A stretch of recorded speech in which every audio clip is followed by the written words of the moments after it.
की लेयर थी वो कार्बोनेट की लेयर हट गई है। मतलब इसको बहुत अच्छे से क्लीन करना पड़ेगा। अगर ये अच्छे से क्लीन नहीं होगा ना तो ये इग्नाइट ही नहीं होगा, जलेगा ही नहीं। इसको जलाने के लिए पहले हमें कार्बोनेट की लेयर को ऊपर से हटाना होगा। ठीक है, अब हम लोग क्या करेंगे, इससे हीट बहुत ज्यादा रिलीज होगा तो हमें ध्यान रखना है कि इसमें प्रोटेक्शन अच्छा खासा लेना होगा। अगर प्रोटेक्शन हम लोग नहीं लेंगे तो हम लोग को नुकसान हो सकता है, जल सकती है हमारी आंख। ठीक है, तो हमने क्या कर दिया, मैग्नीशियम रिबन को जलाया, थोड़ा प्रोटेक्शन का दिक्कत हो रहा है। देखो क्या हुआ, हमने इसमें फिक्स कर दिया। हम किसी एक को आप ही में से बुलाएंगे। ठीक है, कौन आएगा? चलो ठीक है, आओ हिम्मत वाले लोग। आप इधर आइए, बैठ जाइए एक तरफ। इसको होल्ड कीजिए, आप पकड़िए इसको।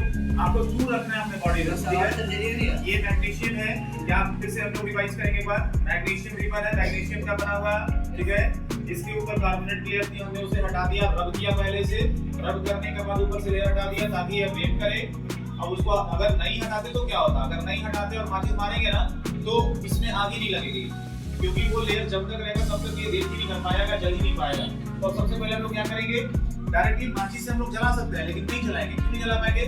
क्योंकि इससे हमारी हाथ भी जल सकती है। और दूसरी बात क्या होगी कि हो सकता है कि उतना इसको इग्निशन टेम्परेचर नहीं दे पाएंगे जितनी इसे रिक्वायर्ड है जलने के लिए। तो हम लोग पहले कैंडल जलाएंगे, कैंडल ग्लो करेंगे और कैंडल के थ्रू इसे क्या करेंगे, इग्नाइट करने का कोशिश करेंगे। अगर जल जाएगा, जैसे ही इसकी इग्निशन टेम्परेचर तक पहुंच जाएगी, ये ऑटोमेटिक जल जाएगा।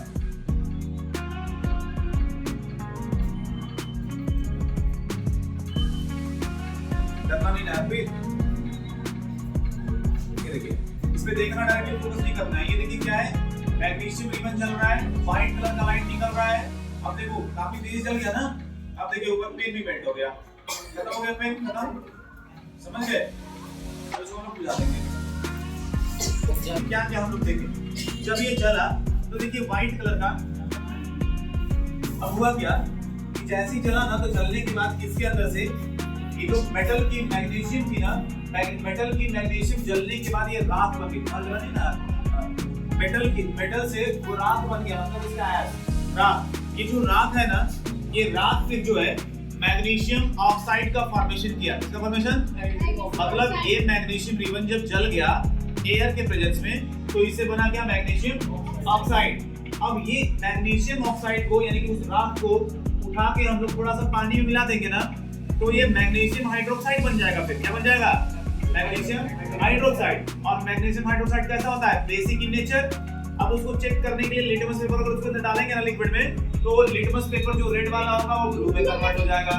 मतलब ये कंफर्म हो गया कि जब मेटल यानी कि ये मैग्नीशियम मेटल जब वाटर के साथ रिएक्ट करता है, यानी मैग्नीशियम ऑक्साइड जब रिएक्ट करता है वाटर के साथ तो मैग्नीशियम हाइड्रोक्साइड बनाता है। और magnesium hydroxide basic in nature होती है। कैसे होती है, बेसिक इन नेचर। ये होगी, कोई दिक्कत किसी को? यानी ये तो कंफर्म हो गया ना कि ये मैग्नीशियम हाइड्रोक्साइड कैसा होता है, बेसिक इन नेचर होगा। वो जो जल की जो राख निकला वो क्या है, मैग्नीशियम ऑक्साइड है। क्या है वो, मैग्नीशियम ऑक्साइड है। क्या है वो, मैग्नीशियम ऑक्साइड। सबको क्लियर है?